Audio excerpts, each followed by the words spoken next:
Assalamualaikum warahmatullahi wabarakatuh. Perkenalkan, nama saya Tripuji Astuti. Saya dari kelas 2F PGSD. NIM saya 2021 A1H198. Di sini saya akan menjelaskan terkait makalah saya untuk memenuhi tugas UTS PKM. Baiklah, pada kesempatan kali ini saya akan menjelaskan tentang makalah konsep dan praktik demokrasi serta pendidikan demokrasi. Yang A, konsep demokrasi. 1. Konsep-konsep demokrasi menurut para ahli. Menurut demokrasi menurut Budiarjo pada tahun 1992, demokrasi adalah sebuah kata dalam bahasa Indonesia yang berasal dari bahasa Inggris democration, yang diserat dari dua kata bahasa Yunani, demos dan kartos atau kratein. Demokrasi berarti rakyat, kratos atau kratein berarti kekuasaan. Jadi demokrasi berarti rakyat berkuasa atau government or rule by the people. Demokrasi menurut Abraham Lincoln. Abraham Lincoln mengatakan bahwa demokrasi adalah perintah dari rakyat oleh rakyat dan untuk rakyat. Dari penjelasan tersebut menunjukkan bahwa demokrasi merupakan pelembagaan atau constitution, kebebasan atau freedom, dan nilai-nilai persamaan atau equal. Yang ketiga, demokrasi menurut Winata Putra pada tahun 2021. Winata Putra mengatakan demokrasi dilihat sebagai konsep yang bersifat multidimensional. Secara filosofi, demokrasi sebagai ide, norma, prinsip secara sosiologi sebagai sistem sosial, dan secara psikologi sebagai wawasan, sikap dan perilaku individu dalam hidup bermasyarakat. Selanjutnya, demokrasi menurut Ahmad Sanusi. Ahmad Sanusi mengidentifikasikan 10 pilar demokrasi konstitusional menurut Undang-Undang Dasar 1945.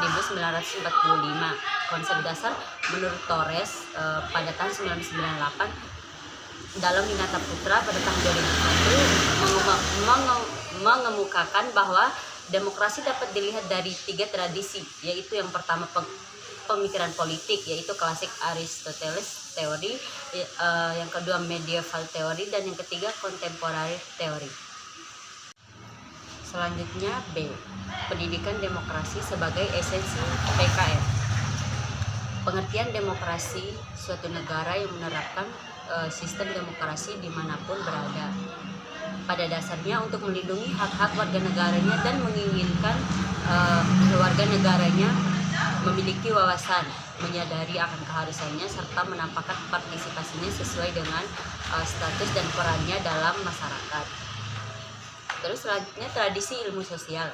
Yang tradisi pertama yaitu tradisi citizenship transmission, yaitu menekankan pada esensi bahwa siswa perlu mendapatkan pengetahuan serta kebenaran yang diyakini sendiri. Tugas guru menurut tradisi ini yaitu menyampaikan pengetahuan yang telah diyakini kebenarannya itu. Yang kedua, tradisi kedua social studies as social sciences atau social studies sebagai ilmu sosial. Tradisi ini merupakan tradisi yang dimotori oleh para sejarawan dan ahli ilmu-ilmu sosial dengan tujuan utama mengembangkan para siswa agar dapat menguasai pengetahuan, keterampilan, dan metode dari disiplin ilmu-ilmu sosial sebagai sarana untuk menjadi warga negara yang efektif.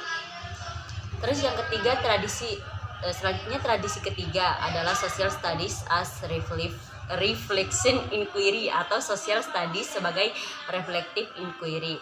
Wahab 2001 menjelaskan bahwa tradisi ini menekankan pada proses of inquiry melalui mana pengetahuan diperoleh dari apa yang seharusnya diketahui oleh warga negara untuk pengambilan keputusan atau pemecahan masalah. Selanjutnya C, sekolah sebagai laboratorium demokrasi. Yang pertama, strategi umum, pengembangan warga negara yang demokratis di lingkungan sekolah. Yang kedua, fungsi dan peran sekolah dalam mengembangkan warga negara yang demokratis. Yang ketiga, mekanisme kerja dalam konteks kesisteman sekolah. Di sini kita dapat menarik kesimpulan bahwa proses demokrasi adalah protection demokrasi, yaitu untuk bagaimana memajukan kepentingan pasar dan melindungi dari tirani negara. Developmental democracy, bahwa manusia sebagai makhluk yang mampu mengembangkan kekuasaan dan kemampuannya.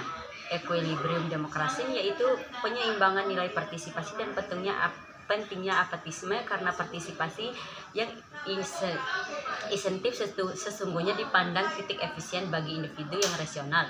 Partisipasi demokrasi yaitu bahwa kita tidak dapat mencapai partisipasi yang demokrasi tanpa perubahan terlebih dahulu dalam keseimbangan sosial dan kesadaran sosial, tetapi tidak juga mencapai perubahan dalam ketidakseimbangan sosial dan kesadaran sosial tanpa peningkatan partisipasi terlebih dahulu.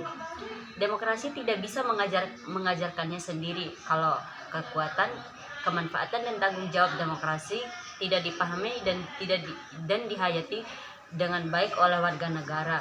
Sukar diharapkan mereka mau berjuang untuk mempertahankannya. Pendidikan kewarganegaraan sebagai muatan kurikulum termasuk dalam kelompok mata pelajaran kewarganegaraan dan kepribadian diberikan melalui muatan dan atau kegiatan kewarganegaraan secara tersendiri atau kegiatan agama, akhlak mulia, seni dan budaya, pendidikan jasmani secara holistik. Mungkin hanya itu yang bisa saya sampaikan, lebih dan kurangnya saya mohon maaf. Wassalamualaikum warahmatullahi wabarakatuh.